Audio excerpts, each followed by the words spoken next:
सुप्रभात, welcome to Hindi class. आज हमारा दूसरा चैप्टर है तुलसीदास। काव्य खंड में शुरू करते हैं हम तुलसीदास। पहला चैप्टर हम पढ़ चुके हैं कवि सूरदास। अब सेकंड चैप्टर हम पढ़ते हैं तुलसीदास। भक्ति काल के प्रसिद्ध कवियों में राम भक्त कवि माने जाते हैं और ये सगुण भक्ति धारा के हैं। ठीक है, राम लक्ष्मण परशुराम संवाद तुलसीदास। सबसे पहले हम तुलसीदास का जीवन परिचय पढ़ते हैं। ठीक है, देखिए जीवन परिचय ऐसे आपके बुक का जो है जीवन परिचय, वही जीवन परिचय लिया गया है। देखिए उत्तर प्रदेश के बांदा जिले के राजापुर गांव में तुलसीदास का जन्म हुआ है। ठीक है, कुछ विद्वान इनका जन्म स्थान सोरो जिला एटा में मानते हैं। हमने पहले भी ये पढ़ा है कि भक्ति काल के कवियों के जन्म स्थान के बारे में हमेशा से मतभेद रहा है। ठीक है, तो यहाँ पर भी यही है, कई लोग मानते हैं कि उत्तर प्रदेश के बांदा में हुआ है और कई लोग मानते हैं कि सोरो में जिला एटा में मानते हैं। ठीक है, अब तुलसीदास का बचपन बहुत ही संघर्षपूर्ण रहा है। प्रारंभिक वर्षों में इनके माता पिता का इनसे विछोह हो गया। ठीक है, माता पिता ने इनको त्याग दिया।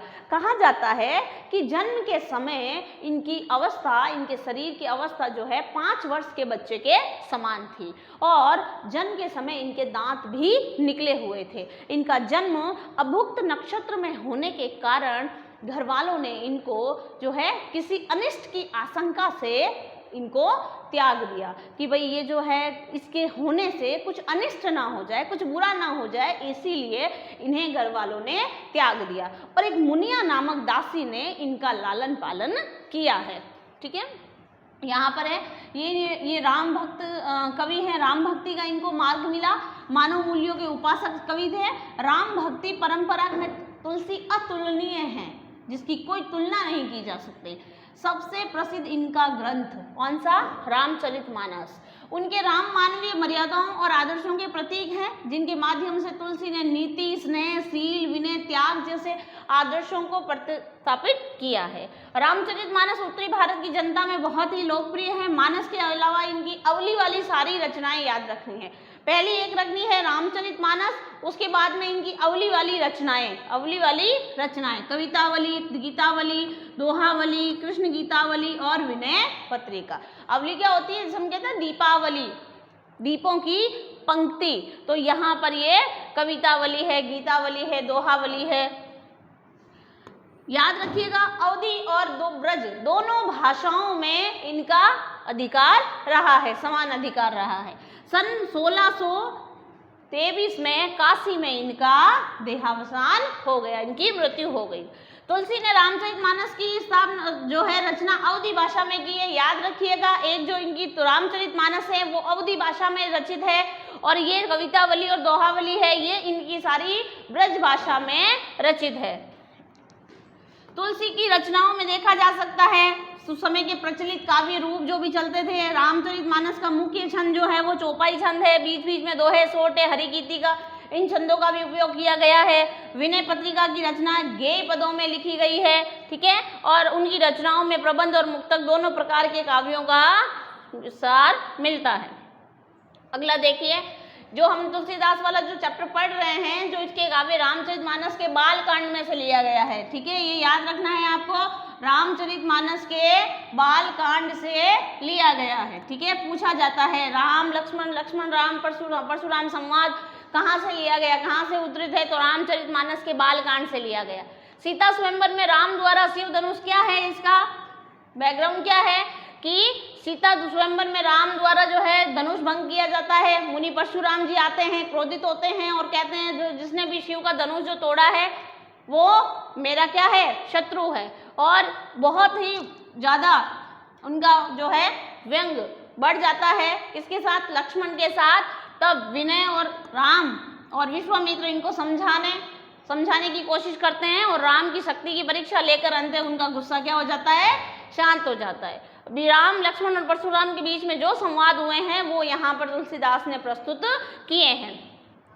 इस पूरे काव्य में परशुराम के क्रोध भरे वाक्य हैं, लक्ष्मण की ओर से वीर रस से पगी हुई वाक्य रचनाएं हैं। ठीक है, व्यंग्य उक्तियां हैं और व्यंजना शैली की सरस अभिव्यक्ति है। अगला देखते हैं, सबसे पहले इसका काव्य पढ़ते हैं, पहला पद, ठीक है। ये आपको समझ में आ रहा है। हमने जो है रामायण देखी है, लॉकडाउन में रामायण चली थी, हमने रामायण में एक पार्ट देखा है कि जब सीता स्वयंवर में राम और लक्ष्मण जाते हैं तब धनुष भंग किया जाता है और परशुराम जी आते हैं। परशुराम जी क्रोधित होते हैं और कहते हैं कि राम जो है शिव के उनके गुरु हैं, उनका धनुष किसने तोड़ा है। बस ये उसी पर क्या है, आधारित है। अच्छे से समझना, इसको देखते हैं हम। देखो, नाथ शंभुधनु भंज निहारा, नाथ शंभुधनु भंज निहारा।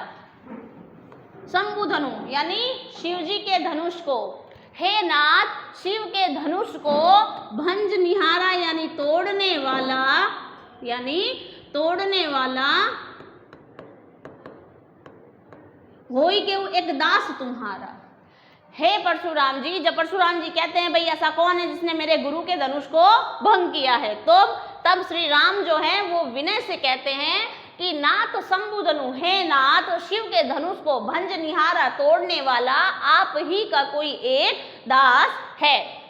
आयुषु कहा कहिए किन मोही, आयुषु यानी आज्ञा, यानी अब आज्ञा कहिए, अब आदेश दीजिए कि अब क्या है मेरे लिए, अब मेरे लिए क्या आदेश है, आज्ञा कीजिए। सुन रिसाई, रिसाई यानी क्रोधित होकर, रिसाई यानी क्रोधित होकर बोले मुनि को ही यानी क्रोधित।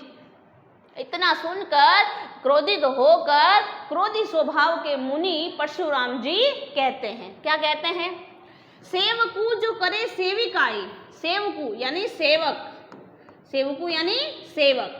सेवक तो वह होता है जो सेवा करता है। जब राम ने कहा कि आप ही का कोई एक दास है, दास माने सेवक, तो बोला आप ही का कोई एक सेवक है जिसने इस धनुष को तोड़ा है। तो परशुराम जी क्या कहते हैं कि सेवकू जो सो करे सेविकाई, सेवक तो वो होता है जो सेवा करता है, जो सेवा करने का, सेवक का कार्य करता है। अरि करनी, अरि यानी होता है शत्रु, अरि करनी शत्रु का कार्य होता है। करही लड़ाई, लड़ाई माने लड़ाई, ठीक है, लड़ाई माने लड़ाई। के सेवक का कार्य तो होता है सेवा करना, लेकिन तुमने जो कार्य किया है वो कार्य किसका है, शत्रु का कार्य। तुमने मेरे गुरु का धनुष भंग करके लड़ाई करने जैसा शत्रु का कार्य किया है। समझ में आया कि हे नाथ शंभुधनु भंज निहारा, होई को एक दास तुम्हारा, कि कोई आपके इस धनुष को तोड़ने वाला आप ही का कोई एक दास है। आयसु कही कि न मोही, मुनि रिसाई बोले गुनि को ही, यानी तब जो है परशुराम जी क्रोधित होकर बोलते हैं कि सेवकू जो सो करे सेविकाई, सेवक तो वह होता है जो सेवा करता है। अरि करनी करे ही लड़ाई, शत्रु का कार्य होता है कि वो लड़ाई करता है। सुनहु राम जे शिव धनुष तोड़ा, तोड़ा यानी तोड़ा, कि हे राम सुनो, जिसने भी शिव का धनुष तोड़ा है, सहस्र बाहु सम रिपु मोरा, सहस्र बाहु राक्षस का नाम है जिसकी हजारों भुजाएं थी। तो सहस्र बाहु सम, सम यानी समान, समान में कौन सा अलंकार है यहाँ, उपमा अलंकार है। उपमा अलंकार क्या होता है, जब किसी से उपमेय की उपमान से तुलना या समानता बताई जाती है तो उपमा अलंकार होता है। रिपु मोरा, रिपु माने होता है शत्रु, ठीक है। तो क्या कह रहे हैं परशुराम जी को, जब कहते हैं कि तुमने तो लड़ाई का काम किया है, और कहते हैं सुनहु राम, हे राम सुनो, जे ही शिव धनु तोड़ा, जिसने भी शिव का धनुष तोड़ा है, सहस्त्र बाहु सम रिपु मोरा, वो मेरा सहस्त्र बाहु राक्षस के समान मेरा क्या है, शत्रु है। सो बिलगाओ बिहाई समाजा, सो बिलगाओ, बिलगाओ यानी अलग हो जाना, क्या हो जाना, अलग हो जाना। सो बिलगाओ बिहाई समाजा, इस समाज यानी इस राजसभा से, इस राजसभा से। सो बिलगाओ बिहाई समाजा, वह जो मेरा शत्रु है जिसने शिव के धनुष को तोड़ा है, वह क्या हो जाए, इस सभा से दूर हो जाए।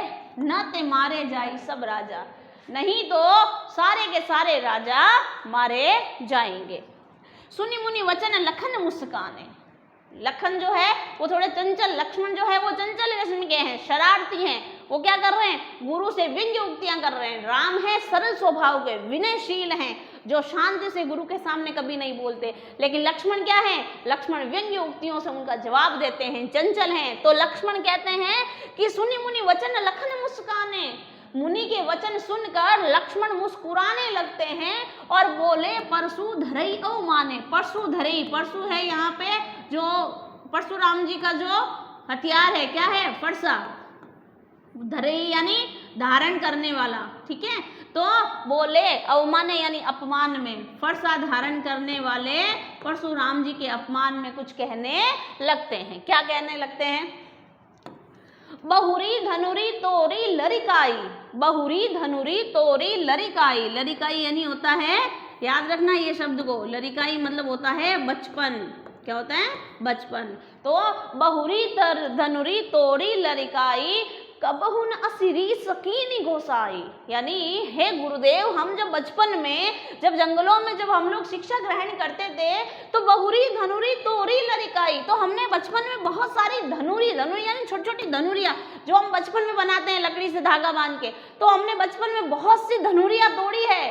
पर असी रीस न कीनी गोसाई, कि हे गोसाई हे नाथ, आपने ऐसी रीस यानी इतना क्रोध तो आपने कभी पहले नहीं किया।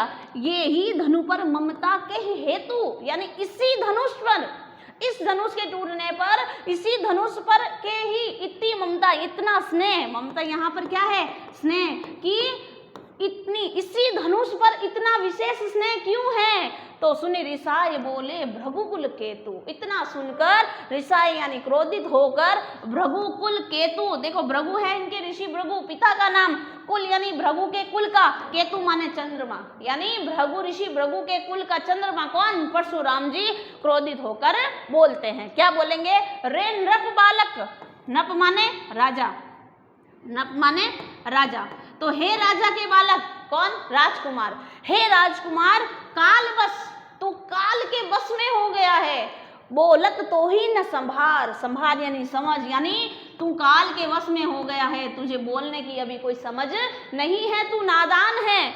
धनु ही सम त्रिपुरारी, ये धनुरी के समान नहीं है। तू जो बोल रहा है कि बचपन में बहुत सारी धनुरियाँ तोड़ी थी, ये उस धनुरी के समान नहीं है, बल्कि त्रिपुरारी धनु। त्रिपुरारी किसका पर्यायवाची है? शिव का।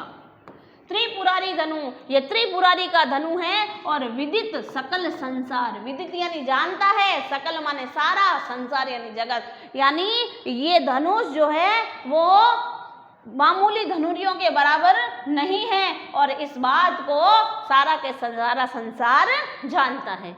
तो यहाँ हमारा पहला पद समाप्त होता है। अगला पद कंटिन्यू रखेंगे हम अगले वीडियो में। Thank you.